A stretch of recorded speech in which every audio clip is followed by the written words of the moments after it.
पूछिए क्या पूछना है, क्या नाम है इनका, वंदना। अनम्यूट करके आप पूछ सकते हैं ना। हाँ सर, गुड इवनिंग सर। जी जी, गुड इवनिंग, बताइए। सर मैंने मैथ से आईएसआई का फॉर्म भरा था। जी। तो मुझे अब पहले मैंने अभी कल साव का एग्जाम दिया था, तो उसकी प्रिपरेशन करी थी। जेएम की प्रिपरेशन कुछ प्रॉब्लम्स की वजह से मेरी अच्छी हो नहीं पाई थी। हम्म। तो अब रिमेनिंग टाइम जो है उसमें मेरे को आईएसआई की प्रिपरेशन करनी है, तो मैं कैसे करूं? आईएसआई एम स्टैट्स के लिए ना। नहीं सर, आई एम मैथ के लिए, ओ मतलब एम मैथ, हाँ मैथमेटिक्स के आपका लिए। मैथ है, एम मैथ के लिए। तो आपने आईएसआई का हाँ। सिलेबस देखा है और प्रीवियस ईयर पेपर देखा है। हाँ सर, देखा है उसका। जो जैम का सिलेबस है ना, वो तो लगभग मेरा कवर है। उसके आगे जो प्रोबेबिलिटी वगैरह, उसके मेरे पास कंटेंट भी नहीं है, और उसके क्वेश्चंस तो वगैरह तो आईएसआई कैसे एम मैथ करूँ? में प्रोबेबिलिटी भी आता है। हाँ, उसमें है सर। अच्छा मैं देख लेता हूँ एक बार, क्योंकि हम लोग एम स्टैट्स कराते हैं, तो एक बार देखते हैं। तो आईएसआई एम मैथ, अच्छा एक मिनट, मार्क्स आ गया। तो एम मैथ ना,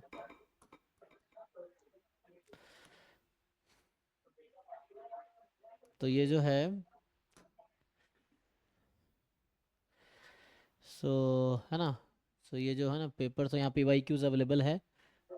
ए पार्ट, तो जो ए पार्ट का आपका सिलेबस है, आ, ये देखिए आईएसआई एम है ना, आपको पता होगा दो पार्ट में होता है, A part, A part B. Part A objective होता है ना, जैसे यहाँ लिखा है। हाँ तो सर। सिलेबस फॉर एमसीक्यू, तो ए पार्ट ए में आपका ये है अर्थ, अच्छा A P G P H P, फिर यही permutation combination, binomial theorem, theory of equation, inequalities, arithmetic mean, geometric mean, Cauchy square inequality, complex number, de Moivre's theorem, elementary set theory, function and relations, elementary number theory, divisibility, congruence, primarily matrices, determinant, rank, inverse, properties of symmetric and idempotent matrices, eigenvalue, eigenvector, quadratic form, system of linear equation, basic properties of group, principle of mathematical induction, theory of polynomials, remainder theorem and factor theorem, फिर coordinate geometry में straight line, circle. तो ये सब 11th-12th का syllabus है।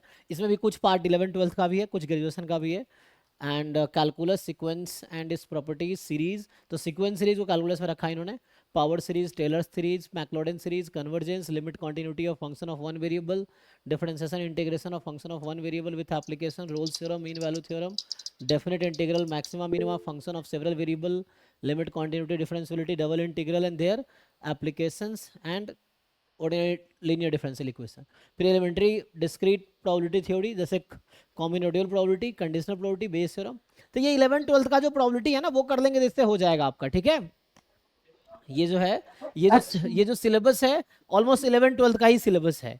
तो आप 11th-12th, और अगर बहुत डिफिकल्ट लेवल पे जाना चाहेंगे, तो आईआईटी जेईई मेंस और एडवांस का जो प्रोबेबिलिटी है ना, अगर वो कर लेंगे तो भी हो जाएगा, ठीक है। क्योंकि इसमें ग्रेजुएशन लेवल का कुछ नहीं है।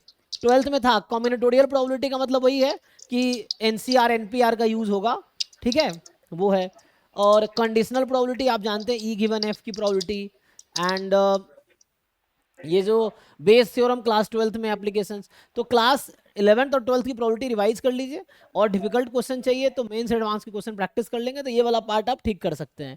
फिर ट्रिग्नोमेट्रिक फंक्शंस एंड आइडेंटिटीज, तो ये आईएसआई एम मैथ का सिलेबस है, जो मैथ्स बैकग्राउंड के बच्चे इनको है ना, तो एम मैथ का सिलेबस है। तो ये है ना, इसमें थोड़ा सा प्रोबेबिलिटी भी है एम मैथ में। तो ये हो गया। और जो सेकेंड पार्ट है आपके पास बी वाला, बी में क्या पूछता है, तो ये पार्ट ए था। एंड पार्ट बी का ये सिलेबस है आपका आईएसआई एम, है ना, एम मैथ का पार्ट बी जो है।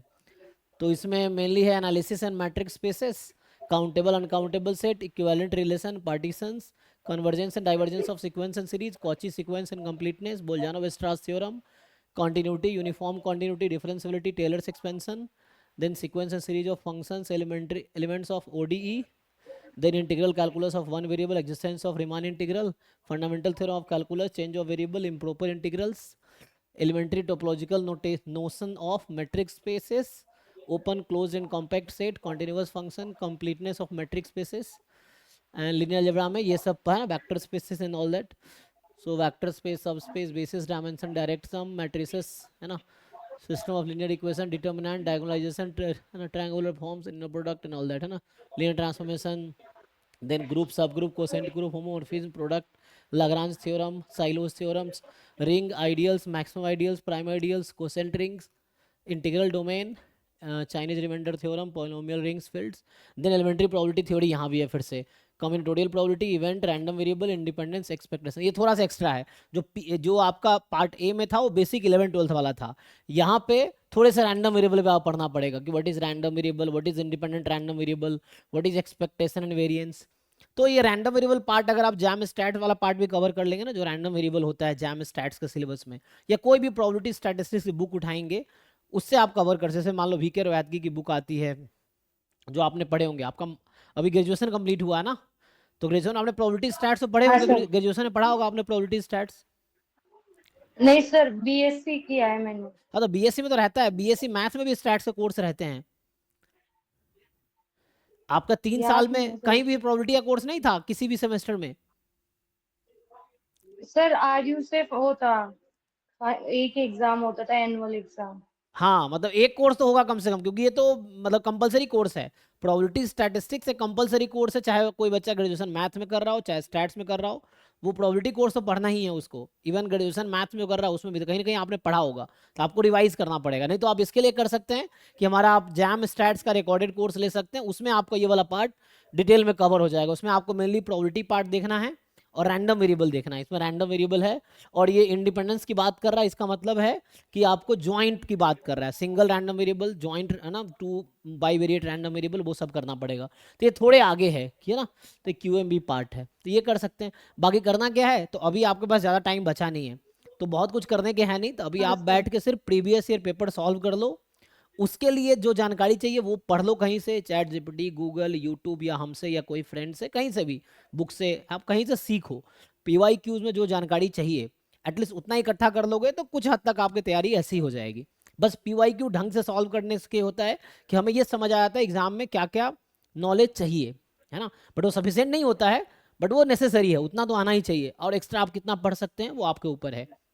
तो ढंग से एक बार आप सिलेबस कवर करने का टाइम नहीं है, तो अभी जो टाइम बचा है आपके लिए 10-15 दिन, 11 तारीख को एग्ज़ाम है, आज 28 है, तो बचे हैं आपके पास 12 से 13 दिन। तो इस 13 डेज में आप बैठ के लास्ट जो 5-10 साल के आईएसआई एम मैथ के पीवाईक्यू वो बैठ के सॉल्व कर लीजिए, ठीक है। सॉल्यूशन के लिए जो क्वेश्चन नहीं आए आप कहीं से भी बुक से देख सकते हैं, दोस्त से डिस्कस कर सकते हैं, यूट्यूब, चैट जीपीटी, गूगल, या हमसे भी पूछ सकते हैं, है ना, ये है। ठीक है, तो तो यही सर तरीका अगर है। मैं आपका, हम्म। अगर आपकी क्लास ज्वाइन करूँ डाउट सेशन के लिए, तो क्या फी वगैरह रहेगा? कोई फीस नहीं है, फ्री है ऐसे तो। वैसे कुछ नहीं है, आप डेली हम क्लास लेते हैं तो वैसा हम रेगुलर चला सकते हैं, है ना। सो पर्टिकुलर एक अलग से डाउट सेशन हम्म। चला सकते हैं, तो आप जितना आपको जो ठीक लगे पे कर दीजिए, वरना कोई फीस नहीं है, ऐसे फ्री है डाउट क्लासेस सबके लिए, ठीक है। तो आपको लगता है अगर if you want to thank you pay, sir. Otherwise है ना, एक अलग से हम, जैसे अभी हम डाउट क्लास 1 घंटे का लेता हूँ, हम 2 घंटे कर सकते हैं अगर आपके ज़्यादा डाउट्स होंगे तो आप बैठ के पहले सॉल्व कीजिए पीवाईक्यूज, जो भी दिन भर में डाउट आते हैं वो हम्म। कलेक्ट कीजिए, और वो कलेक्ट करके आप शाम को डाउट क्लास चैनल में 11 से 12 रात को लेता हूँ। लेकिन अभी खाली हूँ तो मैं 10 से 12 भी कर सकते हैं हम लोग, ठीक है, क्योंकि अभी बैचेस मेरे 1 तारीख से स्टार्ट होंगे, तो उसके अकॉर्डिंग तो आप उसमें ज्वाइन कर सकते हैं, ठीक है। तो आप पहले सॉल्व कीजिए और डाउट डिस्कस कीजिए, ठीक है। तो वो आप उसी सर नंबर पे आपको लिंक इसमें मिल जो जाएगा। जैम का हम्म। इसमें से जो जैम का सिलेबस है ना, उसके क्वेश्चंस तो मेरे से लगभग हो रहे हैं, लेकिन और जो थोड़े इसमें जैम में के भी थोड़े हाई लेवल के आते हैं इसमें, तो उनमें बहुत दिक्कत आ रही है। और जो सिलेबस नहीं पढ़ा तो वो तो मैं समझ ही नहीं पा रही हूँ। तो ठीक है, मान लीजिए कोई क्वेश्चन कर रहे हैं आपसे नहीं हो रहा है, तो अब आप ये पूछिए खुद से कि ऐसा क्या है जो नहीं हो रहा है, ऐसा क्या, किस लेवल का कॉन्सेप्ट जो आपको नहीं पता, नहीं पता तो सीखना पड़ेगा। प्रॉब्लम नहीं सॉल्व हो रहा है, कॉन्सेप्ट पता है, प्रॉब्लम नहीं हो रहा है, तो आपको अप्रोच जानने की जरूरत है कि आप क्यों नहीं कर पा रहे हैं, है ना। तो ये आपको पूरे एक्सप्लोर करेंगे तो मिल जाएगा आंसर। मतलब अभी आप क्वेश्चन बेस्ड अप्रोच ही रखो, क्योंकि पढ़ने लगोगे ना तो एक टॉपिक भी ढंग से 12 दिन में नहीं हो पाएगा, तो कुछ नहीं होगा। तो अभी बस है कि पीवाईक्यूज भी पढ़ो, तो क्वेश्चन नहीं हो रहा है तो समहाउ उस क्वेश्चन का सॉल्यूशन जान लो। फिर उसके लिए थोड़ा सा जब सॉल्यूशन आप कर रहे हो तो समझने के लिए थोड़ी नॉलेज चाहिए, तो वो पढ़ते चले जाओ, तो आप सीधे समझते चले जाओगे, है ना। परफेक्शन तो नहीं आएगा, बट एटलीस्ट क्वेश्चन सॉल्व करने के लिए जितनी रिक्वायरमेंट है उतना कोशिश करो आप फुलफिल कर लो, ठीक है। वो कर सकते हो। तो अभी बैठ के आप सॉल्व करो, जितना मैं हेल्प कर पाऊंगा आप डाउट क्लास में ज्वाइन करो, पूछो, जितना मैं हेल्प कर पाऊँ उतना करूंगा। अगर होगा तो आप बताना, कल 10 से 11 हम लोग डाउट क्लास रख सकते हैं, है ना। तो उसमें आप डिस्कस कर सकते हैं रात को 10 से 11, ठीक है। हम्म। तो आप ठीक है बैठ के सर, पहले ठीक पेपर है डाउनलोड, सर। पेपर यहाँ ऑलरेडी है। आप जो वेबसाइट मैंने खोला है ना कि ये पेपर है 24 का, 22 का, 21 का, ये सब पेपर ऑलरेडी है। आप यहाँ से डाउनलोड करके सॉल्व कीजिए, कोई एक पेपर डाउनलोड कीजिए, सॉल्व कीजिए, जो फंस जाता है वो आप हमसे पूछिए, ठीक है। ठीक है सर। ठीक है, थैंक यू। बाकी उसी लिंक नंबर से आपको लिंक मिल जाएगा, ठीक है, क्लास का। ठीक है। ओके। ठीक है। सर